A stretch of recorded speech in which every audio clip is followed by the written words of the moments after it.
எல்லாரும் எப்படி இருக்கீங்க? Welcome back to Ramnath Koorakadai kitchen. இன்னைக்கு நம்ம கிச்சனில் ரோட் சைட் கடைகள் எல்லாம் கிடைக்கிற பிரிஞ்சி பிரியாணி எப்படி செய்கிறதுனாங்க பார்க்க போகிறோம்.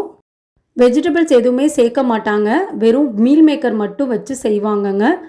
அவ்வளோ ஒரு டேஸ்ட்டாக இருக்குங்க. அதே டேஸ்ட்டில் வீட்லேயே நம்ம ரொம்ப டேஸ்டியாக செய்யலாங்க. Office lunch box, school lunch பாக்ஸ்க்கெலாம் பெஸ்ட்டு ஒரு ரெசிபிங்க.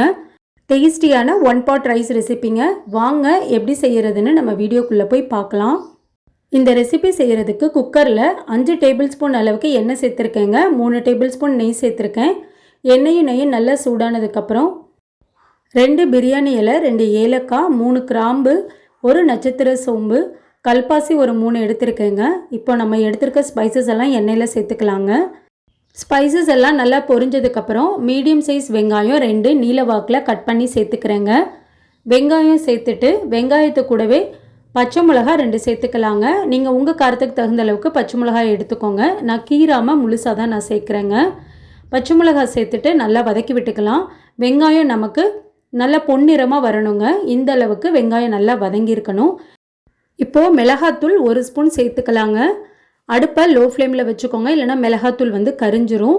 ஒரு 2 நிமிஷம் போல் எண்ணெயில் மிளகாத்தூளை நல்லா வதக்கி விட்டுக்கலாம். இப்போ நம்ம பழமான தக்காளியை 2 மீடியம் சைஸ் தக்காளி எடுத்துக்கிறேங்க. இப்போ நான் சொல்கிற அளவுகள் எல்லாமே 3 பேர் சாப்பிட்றதுக்கு அளவான அளவுகள் சொல்கிறேங்க. நீங்கள் 4 பேர் இல்லைனா 5 பேருக்கு செய்ய போகிறீங்கன்னா நான் சொன்ன அளவுகள் எல்லாமே அதிகப்படுத்திக்கோங்க. தக்காளி கூடவே மல்லியும் புதினாவும் சேர்த்துக்கலாங்க. மல்லி புதினா சேர்த்துட்டு தக்காளி நமக்கு இந்த அளவுக்கு நல்லா சாஃப்டாகிடணுங்க. இந்த ஸ்டேஜில் நம்ம 1 டேபிள் ஸ்பூன் அளவுக்கு இஞ்சி பூண்டு பேஸ்ட்டு சேர்த்துக்கலாங்க. இஞ்சி பூண்டோட பச்சை வாசனை போனதுக்கப்புறம் நம்ம க்ளீன் பண்ணி வச்சுருக்க சோயா சங்க்ஸை சேர்த்துக்கலாங்க. நான் 1 கப் அளவுக்கு சோயா சங்க்ஸை எடுத்து சுடு தண்ணியில் போட்டு நல்லா 2-3 தடவை தண்ணி இல்லாமல் பிழிஞ்சிட்டு க்ளீன் பண்ணி எடுத்து வச்சுருக்கேங்க. நீங்கள் இதை விட சின்ன சோயா சங்க்ஸ் கிடைச்சாலும் நீங்கள் செய்யலாங்க. நான் இன்றைக்கி மீடியம் சைஸ் இருந்ததுனால அதில் நான் இன்றைக்கி செஞ்சுருக்கேன். இப்போ மசாலா எல்லாமே சோயா சங்க்ஸில் நல்லா படுறது மாதிரி மிக்ஸ் பண்ணி விட்டுக்கோங்க. ஒரு 2லேருந்து 3 நிமிஷம் நான் நல்லா வதக்கி விட்டுட்டேங்க. இந்த ஸ்டேஜில் நம்ம கரம் மசாலா சேர்த்துக்கலாங்க. 1 டேபிள் ஸ்பூன் அளவுக்கு கரம் மசாலா சேர்த்துக்கலாம். கரம் மசாலா சேர்த்துட்டு ஒரு 2 நிமிஷம் போல் நல்லா நான் வதக்கி விட்டுட்டேங்க. இப்போ நம்ம தயிர் சேர்த்துக்கலாங்க. புளிப்பில்லாத தயிராக 3 டேபிள் ஸ்பூன் அளவுக்கு சேர்த்துக்கோங்க.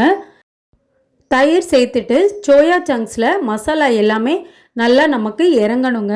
ஒரு 2 நிமிஷம் போல் நல்லா வதக்கி விட்டுக்கோங்க. இப்போ இந்த அளவுக்கு நல்லா வதங்கினதுக்கப்புறம் பாஸ்மதி அரிசி 1/2 மணி நேரம் ஊற வச்சு தண்ணி வடிகட்டி எடுத்து வச்சுருக்கேங்க. இப்போ ரைஸை சேர்த்துக்கலாம். நம்ம வீட்டில் யூஸ் பண்ணுற சாப்பாட்டு அரிசிலையுமே நம்ம செய்யலாங்க. டேஸ்ட்டு சூப்பராக இருக்கும். இப்போ அரிசியை உடையாமல் இந்த அளவுக்கு நல்லா மிக்ஸ் பண்ணி விட்டுட்டேங்க. இப்போ நம்ம 1 டம்ளர் அரிசிக்கு 1.5 டம்ளர் அளவுக்கு தண்ணி சேர்த்துட்டு தேவையான அளவு உப்பு சேர்த்துக்கலாங்க. அரிசியை உடையாமல் மெதுவாக நம்ம கிளறி விட்டுக்கலாம். இந்த ஸ்டேஜில் நெய் சேர்த்துக்கலாங்க. 2 டேபிள் ஸ்பூன் அளவுக்கு நெய் சேர்த்துக்கலாங்க. நெய் சேர்த்துட்டு அரிசி உடையாமல் மெதுவாக மிக்ஸ் பண்ணி விட்டுக்கலாங்க. இப்போ நம்ம மூடி போட்டு மூடி வச்சிடலாம்.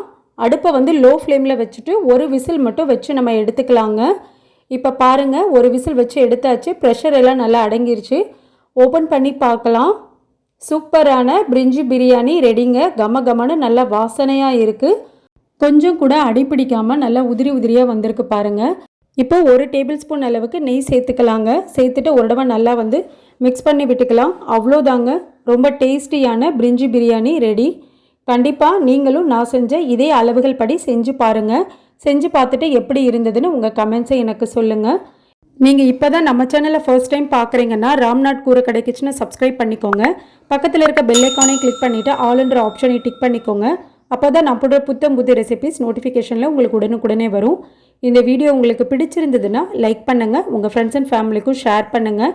இனி நான் வேறு ஒரு இன்ட்ரெஸ்டிங்கான ரெசிபியில் உங்களை பார்க்குறேன். தேங்க்ஸ் ஃபார் வாட்சிங்.